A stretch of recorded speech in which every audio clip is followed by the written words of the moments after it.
Mga kababayan, silipin natin. May bagong bisita eh. Tingnan natin kung sino sila. Hello po. Magandang hapon po. Sino po sila? Ako po ang nanay ni Maricel Ay! Castillo po. Nanay pala ni na Ate Maricel Kayo po to. si Daddy Frankie? Ay, hindi po. Ako po si Boss GB. Ay, Mm-hmm. kasi hindi ko siya Wala po siya. Ah, ba't po kayo napadpad dito, Nay? kasi ganito po, kabuanan na ng anak ko, manganganak siya sa Dagupan na Kabuanan, di naman buntis si Ate Maricel. Hindi, yung isang anak ko. Yung isang niya. anak. Oh, yung kapatid. Ngayon, ang parang ng mga doktor sa kanya is parang 14 to 20 yata siya manganganak at na ngayon. 9, 10, wala na Oh. ko tayo aking. Kaya inuna ko muna na puntahan Pasilan niyo muna si Ate Maricel Oo, bago kayo puntahan pumunta itong doon. Anak ko, hindi ako nagpaalam sa mga anak ko. Lumayas lang kami na pumunta dito, sir. Pero tinawagan ko yung anak ko sa Dagupan kanina. Sabi niya, ang bigat-bigat na ng kalagayan ko. Sabi niya, parang manganganak na ako. Sabi niya, kung manganak siya, sir, hindi ko na mapuntahan si Maricel. Siyempre, may alagaan na ako. Kaya ninais niyo munang pasyalan si Ate Maricel. Inuna ko siya dito. So yun mga kababayan, napasugod si Kasi- nanay pala ni Ate Maricel. Kasi hindi ko masyadong na kilala si nanay. Minsan na po ako nakapunta doon pero hindi ko na kayo... si nanay pala ni Ate Maricel, mga kababayan. Nanay, Ako ang nanay niya po. ang pangalan niyo, Nay? Nakalimutan. Liberty Castillo. Liberty Castillo, nanay po ni Ate Maricel. At si ate, Hipag ko po siya. Ang Hipag. asawa niya, parehas na kaming balo patay ng asawa namin. Yung lola ng asawa niya at ang lolo ko, magkapatid ko. hindi ibig sabihin ngayon, Hipag ko siya. galing pa po kayo, Nay, ng ano, Isla ng ng Anda. Anda. Opo. Layo. Anong oras po kayo doon umalis, Nay? Alas 7. Umaga. Oo. Alas 7 ng umaga. Ay. Matraffic sa Dagupan. Ay, dagupan kayo bumaba. Opo. Tas Diyan papunta dito. manganganak ang kapatid niya. Kaya hindi ako nagpaalam doon sa manganganak na inuna ko tong panganay kong anak. Ano Sige, naman sige. ito, mabait naman ito, masipag naman nung hindi pa siya nagkaganyan. Nagkaganyan lang siya nung, siyempre, ganun nga naman ang trato ng biyanan niya. Kaya na, kung bakit nagkaganon siya. Yun ba yung nagkaganyan dahilan? siya. Yun ba yung dahilan, Opo. Nay, kung bakit medyo na-depress Opo. si Ate Maricel? Opo, sadista talaga yung asawa niya. Nagbabait-baitan lang. Yung asawa? Oo, nung pumunta kayo doon. Oo. Ibig sabihin, siya po talaga yung dahilan? Ganun ba yun? Opo, sinasaktan yun. Ilang beses yan. Kaya puro pasa-pasa black eye na umuwi sa amin. Hiniwalay ko na yan. Sinundan. Hiniwalay ko na naman. Sinundan na naman. Pagmamahal Ayun naman. na po. Nung unang anak niya, binawi ko yan. Dala ko yung anak niyang lalaki, panganay. Binatang-binata na ngayon. Yung panganay na dalaga niya, binawi ko na naman. Bakit niyo binabawi, Nay? Sinasaktan nga, sir. Puro siya pasa. Si Ate Maricel? Oo, kawawa siya. Kaya Siyempre lagi niyong binabawi. Lagi niyong binabawi, tapos bumabalik naman si Ate Maricel. Oo, alam nga niya yung asawa niya eh. Nung hindi na siya nakatiis, marami din siyang sumbong sa akin. Siguro, totoo naman siguro yung sumbong niya. Ay, Kaya nagkaganyan. si Ate Maricel lagi nagsusumbong sa inyo. Nagsusumbong na nung idinating yan ng DSWD 2022, February 17. Birthday ko pa noon, 56 ko. Kat mag-60 na ako. Kaya 4 years, magpo 4 years po. Nung nandun na siya sa bahay, nagsusumbong-sumbong po itong anak ko. Pero, Sa palagay niyo, Nay, matanong ko, di ko ipatatapusin. Bakit po siya laging sinasaktan niyo? Sinasabi niyo na sinasaktan siya. Anong dahilan? Bakit sinasaktan si Ate Maricel? ganito daw po, sabi nitong anak ko, pag nalasing daw siya, ayun, grabe nang manakit pa sa dista siya. Pero pag hindi naman po daw nalasing, Bait naman. ay ang bait naman daw po. Dahil lasing lang po? sa alak. Oo, alak, sugal. Ay, Sugal? siyempre, Sugal may din? bisyo. Oo, sa bungiro yun. Ano ba siya yung tupak ng ungot? Yung tupak ungot, ay tupak nyugnong. Ayun, bulangiro yun. Nagtutupak ng ungot. Tapos siyempre pupunta ng beer house. Palapit din naman ang mga Kaya beer pala si Ate Maricel, yung naglalagay ng mga lipstick para nagpapaganda lagi, no? Pero Kaya binansagang na-style. purapur. Pinangalanan siya ng pura-pura, ganun po iubos yung lipstick sa makeup. Ay, sa pisngi Sa niya. pisngi niya. Para lang magmukhang maganda sa paningin ni tatay. Para hindi na siya saktan. Siguro, Ganun ba yun? Baka ganun po. Sinasaktan pa yun sa palengke. Sabi ng kapitbahay namin, si Norma Aguila, nandun yun sa Amerika, katagal-tagal na, nabansagan niya. Kasi binubugbog daw ng asawa yan. Bakit paniwala ako, doon ano yun nurse din yun si Ate Norma Aguila, na kapitbahay namin nito. Kawawa naman talaga si Ate Maricel, Binubugbog mga sa kababayan. Sana, palengke. no? Sana magbago na si tatay kung sakali man, no? Na ginagawa niya yun, sana magbago na kung sakali man. Isinauli nga po yun sa akin. Nagpirmahan po kami sa DSWD, sa Alaminos, kasama ang DSWD Anta at Barangay Council ng Malong. Maski marinig po nila yung mga sinasabi ko, totoo po. Ilang bisis po kaming nagharap. Pero hanggang doon na lang. Hindi ko na siya Kalimutan na lang natin, payagan. Nay, no? Sana kalimutan na natin yung mga nakaraan at mag-umpisa tayo ulit sa panibago, kagaya ng nangyayari kay Ate Maricel na paunti-unti na po siyang nagbabago. Sana maging okay na ang lahat. Sana magbago na rin kung sakali mang may ginagawa si tatay, no? Kaya dalaga binata na yung mga anak nila din. Mga dalaga na. Siyempre, magbago na rin naman siguro. Pero Lalo ito, na tumatanda na ako, patay na rin yung ama nila, doon talaga yan ididiretso sa bahay. Sabi ng anak kong babae na isa, doon daw siya sa bahay, si ate niya, ako naman, siyempre, pag ganun-ganun po sa anda, hanggang sa dagupan ta, siyempre nga may anak po.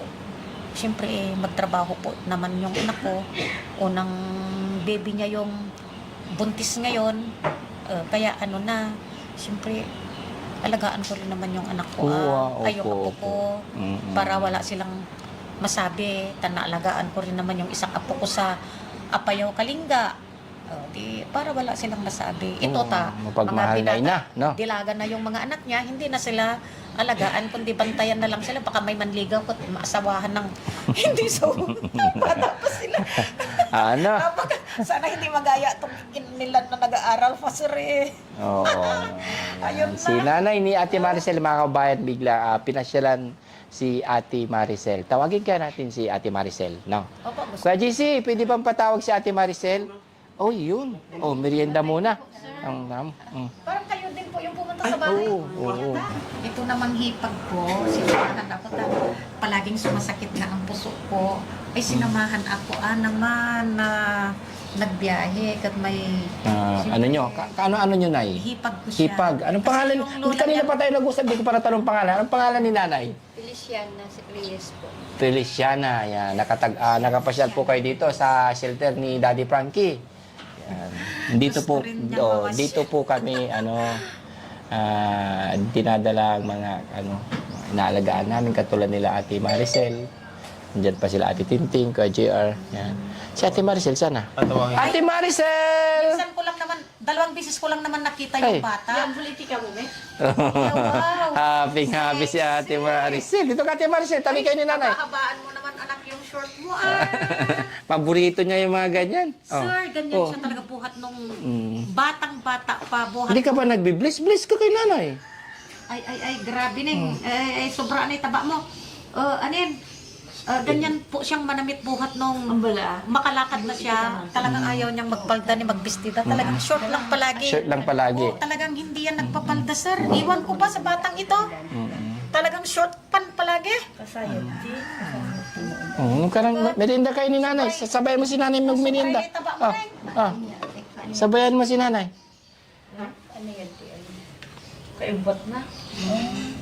Ate Maricel, happy ka ba na pinasyalan ka ni Nanay? Na-miss ka ni Nanay, nagpunta dito. Pinasyalan kasi mga anak na yung kapatid mo. Hindi nali kita mapasyalan.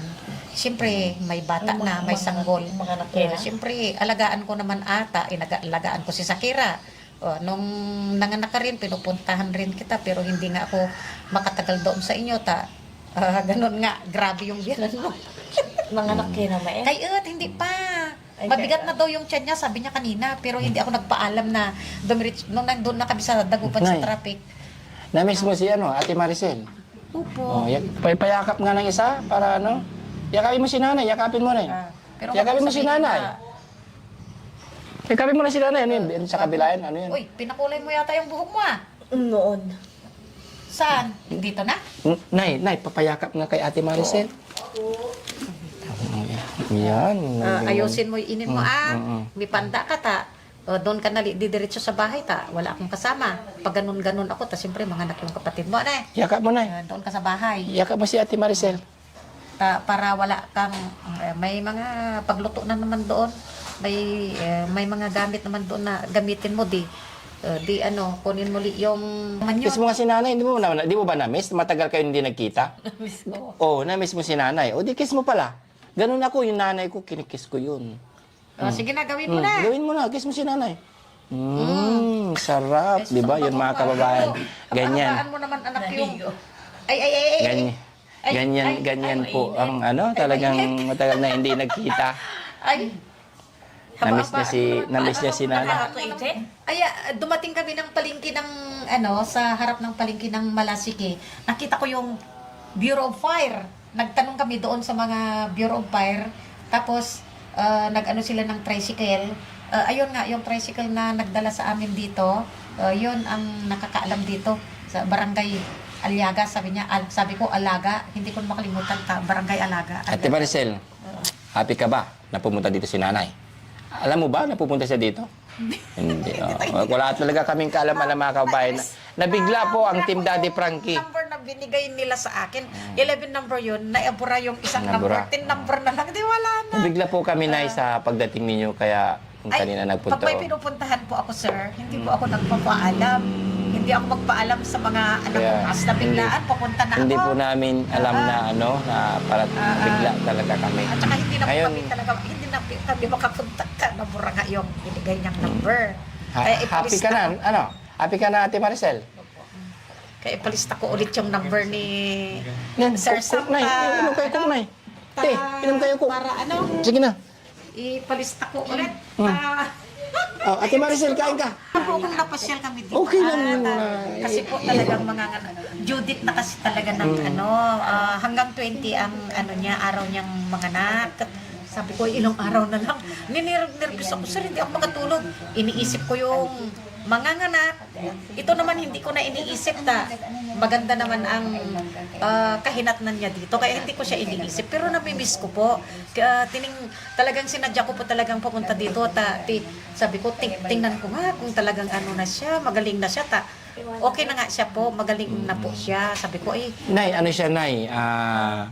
Tumutulong-tulong na yan, Nay, sa gawain dyan. Tapos tumutulong sa magpapaligo sa mga, sabi mga niyan, Nay, tutulong na raw siya sa pagpapaligo sa mga beneficiary ni Daddy Frankie na nadidepress. Kasi yun din ang ginawa sa kanya. Kaya gusto raw niya ulit, parang gumanti sa lahat ng ginawa sa kanya sa pamagitan ng mga grabe iba. ang pang-aapi dyan sa kanya na Hindi yung parang kasi yung ginawang kabutihan daw kay Ate Maricel, gusto niya ring suklian na ginagawa ni Daddy Frankie. Tama po. Kaya, At saka gusto ko po sanang, kasi pag nakauwi yan sa anda, baka ibuli-buli ng mga, alam mo naman yung mga sutil, lalo na po kung may nakainom, baka ibuli-buli po siya, baka kantsa-kantsawan ganon.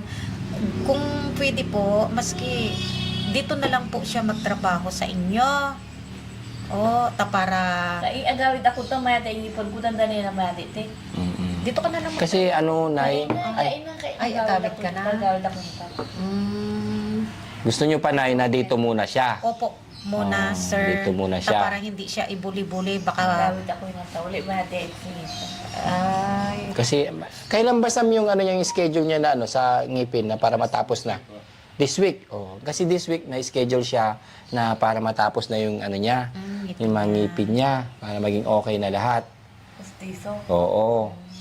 Tatapos na yun rin yun siguro. Kasi nasukatan na, di ba? Oo. Gaganda na si Ate Maricel. lalong gaganda. No? Ligawan na di siya ulit. Ligawan siya. Liligawan na ni tatay ulit. Aha. Ha?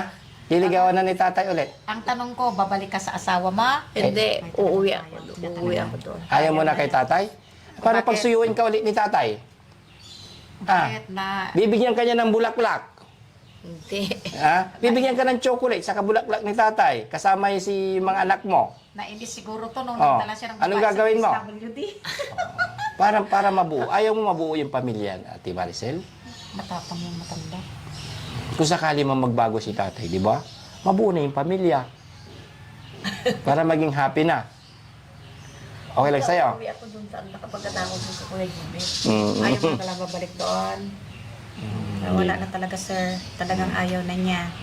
Talagang naano na Nasa siya. sa kanya naman ho yun na lahat ng Pero ayaw naman desisyon. siyang tanggapin doon. Ayaw nang tanggapin ng Ganon. anong biyanan. Ayaw na Oo, siyang siya nga tanggapin ng pala na. asawa niya. Isinauli po sa akin. Nagpirmahan po kami. May pirma. Sabi niya, borders ko lang yung anak Sa niya. bagay, doon ka na lang kay nanay para may kasama si nanay, no? Doon kila nanay para may kasama kasi walang kasama si nanay. Doon ka na lang. Basta diretso pa ako doon. Oo, ata. Kung umalis ako, ikaw ang tao doon sa bahay. Magpakain ka na lang ng pato at aso. So, manok, pato. Hindi na tayo. Diretso ka mong tagupan sa way. Yeah, madalanan ni Dagupan. Mag 5-star kami ng Sansiyaanin, Dagupan to Alaminos. Ito kami nali sa Alaminos. Kung gabi na, magabihan kami. Siyempre, maghintay pa Ay, kami. pinasyalan ka lang dito, Ate Maricel. No? Ayo. Maghintay pa kami ng sasakyan. Matraffic sa Tinignan yung sitwasyon mo ni nanay. Tiyak ka si Dildang sa wali sa tagupan. O ata, mga anak na nga. Sabi mo ko nung pangyakaya. Tumigil nga at ang mga anak mo. Nay, ka muna, Nay. Tinapay, oh. Malayo pala yung palengke dito. Oo, sa bayan po, Nay. Ang nadaanan namin parang National High School, tapos may school dyan. Nakapunta kami Ay, dyan oo, sa may dyan plaza. school. Ay, Oo. Barangay Hall sa may school dyan, sa may crossing. Tapos bumalik kami hindi namin napungpong ito. At tanong-tanong yung driver Nagtanong ko yung dyan. driver. Ay, tako. Medyo may kalayuan pala sa sa National Road at saka sa mismong sentro ng bayan. So yun mga kababayan, ito ang nanay ni Ate Maricel na pasyal sa shelter para kumustahin ang kalagayan ni Ate Maricel. Ayan. Thank you nanay Thank you, sir. pagpasyal sa kay Ate Maricel. No, Ate Maricel. May binabasa si Ate Maricel. Ano ba yung binabasa mo diyan? Yan yung mga yan yung mga tinutulungan ni Daddy Frankie na kalista. Ang akala namin, makaabot pa kami sa makipaglibig sana kami. Kay tapos na. Oo, saglit lang yun kay nanay namin. Saan po linamay? Dito na rin. Hindi, dun sa bahay nila. Po. Doon makasama ka lang po. Doon po yung bahay ni nanay ko sa si tatay ko. Ay, magkakapit po kayo ni Sir Frankie. Opo. Ako po yung ako po Akala yung ko nga kung ikaw si Sir Frankie kanina hindi. magkakapit kayo. Ako yung kapatid na bunso na kapatid nila. Ngayon, kaalis lang ni Daddy Frankie. Papuntang Maynila dahil may importante po siyang kailangan gawin doon sa kanyang negosyo. Kaya pinaubaya muna sa akin yung pag-uos sa mga nandito sa kasama nila Kuya Sam, KJ27, sa mga Kaya nga, merienda muna kayo, sabi Nay. namin, pumunta dito ay lamay kako ay siguro nandun talaga si Maricel kako. Kasi kung minsan, kasi keypad lang po yung cellphone ko. Kung minsan ay baka sa Makati, baka sa Malasiki, ganon ang makita ko lang naman doon sa kapitbahay ko kung minsan ang Merienda muna kayo. Sir. Yan. Ay, Nay, matanong ko lang, anong masasabi mo kay Ate Maricel, Nay? Maganda naman po, sir, at nadalaw namin siya. At magaling na pala siya, sir. Si Ate Maricel, ang dami wala na po siyang mga makeup, wala na siyang mga tawag dito. Yung mga dati mahilig talaga yan na Pinuno yan, sir. Saka dati gabi, naliligo pa siya, ngayon hindi na. Ay, hindi na siya, sir, Oo. Hindi, naliligo naman araw-araw. Ibig ko sabihin, kasi pag una yung dating dito is, hindi ko mabilang kung ilang beses sa isang araw. Maligo. Ubusin niya yung tubig, sir. Ay, hindi. Unlimited yung tubig dito. No, pero ngayon, ano na lang, isang beses na lang siya. Ay, Oo. doon sa amin, binibili ang tubig, tangki-tangki. Oo. Kaya may mga drum-drum doon na nakalapag. Ay, ubusin niya. Ayaw Ah, naman ng ah. isang drum. Eh ngayon, te, anong sa palagay mo, may pagbabago na ba kay Ate Maricel, te? Marami na po, sir, na Yan. kasi dati po talaga ay, nung sanda po, sabi niya, pag nakita niya ako, talagang, ay, ante, pahinga akong 5, ganun po. Pero, dahil malaking pagbago na po siya ngayon, sir. Oo. Oh, di ba, Ate Pag Maricel? nakita namin. Tanda mo kung sino ang asawa ni Auntie Sianang mo? Sino? Nakalimutan mo, si Uncle mo Inol? Ay, oh. Oo. Kaya po, ano niya. Yan. Ay si... Nabiyuda to eh. Maliliit pa yung mga anak Ako, niya. ako po talaga, sinabi ko talaga na talagang tulungan. Sana po matulungan po niya talaga ako. Kaya sumama po ako sa kanya. eh bakit na? Ano po ba yung ano na? Ano ba yung Kasi ako na lang po, wala na po akong asawa. ano ba Bali, yun? 23 years na po. Pero Wala kayong asawa, Nay? yung bahay ko po talagang binagyo. Tinumbaan ng malaking mangga po. Ibig niyo Hindi ko sabihin, Nay, naghahanap kayo ng asawa kasi wala na kayo asawa? Hindi na po. Yung gusto ko lang po. Ay, hindi na po. Wala na po. Sarara sa akin po yun. Hanap kayo ng asawa eh. Hindi po. Kaya nagpasama po ako sa kanya, sir, para masana makapunta man lang ako kay Daddy Frankie at matulungan po sana niya ako. Yung bahay ko po talagang nagibaan Nagiba. ng mangga po. Taga saan po ba kayo, Nay? Sa mismong bayan po. Magkapit-bahay po ba kayo? Malapit po. Sa Malung po siyang punti. Pero dito po sa bayan. Wala 1 akong kilometer. bahay, sir, talagang. As in talaga po na Yung mga anak niyo, Nay, mga anak niyo, nasa Maynila po. Pero wala naman po silang mga trabaho, sir. ilan po ba yung mga anak niyo, Nay? Mayroon na lang akong isang anak dyan nag-aaral. 5 po sila. Pero 5 may mga sila. asawa na po. Hayaan nyo at ipaparating natin kay Daddy Frankie, Nay, ha? Magkapit-bahay. Malapit lang kayo doon, no? Opo. Ano na yung pangalan niyo, Nay? Feliciana Reyes. Oh, Nanay Feliciana Reyes. Yan, kasama ni Ate Maricel. Hayaan nyo at ang Sabi nga, yung kahilingan ay ipaparating natin kay Daddy Frankie dahil sa ngayon ate ay Nay. Kasi may pinuntang malagang bagay si Daddy Frankie sa Makati kung bakit wala siya ngayon. Siguro nalit lang kayo ng mga mga 1 oras, 2 oras, ay 1 kalahating oras. Kaalis lang. Oo. Si Nanay naman, gusto kong matanong, anong masasabi niyo ngayon, Nay, kay Daddy Frankie sa ginawa niya kay Ate Maricel? Ang masasabi ko po kay Sir Frankie, parang siya ay Santa Claus. Santa Claus. Oo. Hindi po namin siya kilala. Hindi rin po namin siya kamag-anak. Pero, magpasalamat ako sa kanya dahil natulungan niya po itong anak ko Si Ate na Maricel. parang isang Santa Claus na tumulong, parang isinugo siya siguro ng Panginoon na tulungan itong anak ko. Kaya ayun, magaling na po siya dito sa puder ni Ate Sir Frank. Frankie. Nagpapasalamat ako talaga sa kanya at nagpapasalamat din ako sa Panginoong Diyos dahil kung walang Panginoon, siguro po ganun po. Ay, Nay, alam niyo kasi, Nay, talagang ang adhikain ni Daddy Frankie ay makatulong sa mga, hindi lang katulad ni Ate Maricel, sa mga senior, mga bata na may Oo nga, kapansanan, daw po. lahat po, basta kayang tumulong ni Daddy Frankie, ay gagawin po. Yan. Sa bagay po. Kasama ang team Daddy Frankie. So yun, mga kababayan. Ako po, kaya ako to pinuntahan, sabihin ko sa kanya na tulungan niya ang sarili niya para madali na siyang gumaling dahil ako po ay 16 years ng diabetes. Palagi pong sumasakit ang puso ko, diabetes, arthritis. sus, nung pumunta sila doon, katatapos ko lang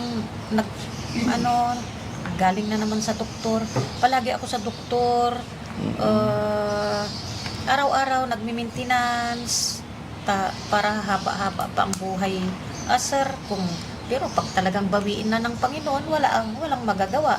Pero ang gusto ko, habaan pa sana ng Panginoon ang buhay ko Opo. para kung maiwanan ko na sila at Magabayan pa mawawala si na Maricel. ako, ano ang magiging kahinatnan nila, lalong-lalo na ito. May kapatid ba si Ate Maricel? Meron po tatlo. Tatlo. Dalawang lalaki at may isang Dalawang. babae. Mm. Pero ito ang panganay. Ito ang tumutulong magtinda kami ng Doon lang din nakatira yung kapatid ni Ate Maricel sa inyo? Malapit lang doon? Sa inyo? Sa inyong Ay. bahay? Yung isang anak ko, doon siya nangupahan siya doon sa isang uncle namin, pero nagibaan din sila ng mangga nung bagyo, na nalugi sila. Nagibaan yung kubo-kubo Bahay. na wala na talagang tumba talaga yung malaking puno. Talagang sakto talaga sa gitna ng bahay, ay gitna ng maliit din yung bahay, parang kalahati nitong terrace yata. Parang ganito. Sakto naman yung yung malaking puno ng mangga na tumba. Oh. Tapos nagsiliparan na yung mga kunting panipanindan nila, na nabasa po, at saka lumipad-lipad na. Ta mga bubong doon, lumipad, yung mga panindan nila, ayun. Oo, matanong ko na umalis kayo doon, magkano naman pamasahin nyo papunta dito na Sa bus, 130, 130. Sana senior na kami. Senior, kaya may na kami, discount. Kaya sa 150, 130, 130. tapos 100, tagpi-15 doon sa jeep na dagupan hanggang hanggang dito. sa palengke ng Malasiki, Malasiki. tagpi-15 isang tao, 15. tapos 120 doon sa, yung naghatid sa akin dito. sabi niya. 150, sa akin, senior na kami, sabi namin. Byuda na kaming parehas. Wala na, patay na yung mga asawa namin. Kaya walang tigihan na buhay. Parehas kaming diabetes nito. Oo. Parehas pa kaming arthritis. At saka yung kamay namin, hindi ko na po maiunat Hindi, yun. parang bahay na rin.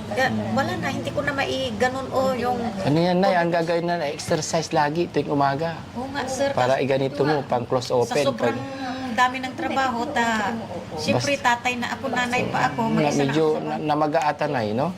Oo, sir, kaya hindi ko maigalaw. May galaw. Dapat ganituin mo lagi yan tuwing umaga. Oo nga, sir, pero siyempre tumatanda na, tsaka siguro nababat ito sa pagtindan namin ng balot barbecue, maghawak pa ng iladuhin namin, yung mga hotdog. Siyempre malamig ganun galing sa freezer, kaya ganun po siguro. Oo. Basta pag napagod, wag basa para lalo na tumatanda na si nanay. Kailangan Kailangan din, sir, kapag napagod, iwasan na mabasa. Lalo na pag nagluluto kayo, mainit. Ayun, mga kababayan, kunting interview kasi biglaang napasugod si nanay ni Ate Maricel, yan, para dalawin si Ate Maricel. Kaya yun, bigyan na lang natin sila ng kasi wala talaga si Daddy Frankie. Oo. Hindi nyo naabutan. Ang tibali po, basta masaya po ako. Bigyan na lang natin sila ng Nagpapasalamat po ako kunting na nila, no? narating ko po dito. Doon sa Nay. Ma-interrupt kita. Bigyan kita ng time na makausap si Ate Maricel ng kayo lang. Medyo para magkaroon kayo ng Di bali lang po na kunting marinig ko, i-close nyo na lang po muna yun. Ito na, paano ko na lang sa inyong dalawa ni pamasahin ninyo. Nakakahiya po. Thank you po, maagang pamasko. Kasi may mahalagang bagay si Daddy Frankie, kaya Bagoong natin nadala ko. bibigyan ko kayo ng ng pagkakataon na ano yan, Nay? Bagoong padas binili ko sa mga kamag-anak namin sa Sablig. Sige, salamat Susunod na po sa bagoong padas ito. Sinaliw Ay. ko nung kuran ang paglako pa daw ni Sarita ka Sablig lamang. Thank you. May binigay Kasi si walang nanay ni ano Ate Maricel, ang bait Ay, talaga. bawiin ko lang yung Ay, bawiin mo na, Nay. hindi yung pag lang, sir. Ay, yung bag lang. Tira niyo mga kabayan, tignan natin kung ano yung laman. Sabi niya, bagoong daw. Hindi kasi makadaing palaging ulan. Ay, Bagoong padas. yung isda na bagoong to, no? Yung ano nga yan, yung danggit, yung padas nga ang tawagin sa aming ano akat bagoong padas. Iwan ko pa kung Kinati agad ako. Iwan ko pa kung- Bagoong nga. Oo nga, iwan alam ko na pa yung kung anong padas. tawag sa salita niyo itong bagoong Mabango padas. to, mabango. Lagyan ng kalamansi. Opo, No? kaya limon. Lemon, no? Yun, no? Oh, thank you, Nay, sa iyong pasalubong. Wala, pag nagugutom si, alam mo rin kainin to, Ate Maricel? Ay, sa kanya po. Pag gusto mo, kuha ka lang, no? Doon lang sa, Para doon, sa inyong lahat po. nandun lang sa kasi sa kitchen yan, bahala na sila kasing kumain. Pag nagugutom si Ate Maricel, Kanya. hindi na siya, yung, Ate Maricel, kain ka. Hindi. Basta, kusa na yan, kakain doon. Kukuha ng pagkain niya dyan sa kung ano yung nandiyan sa lamesa.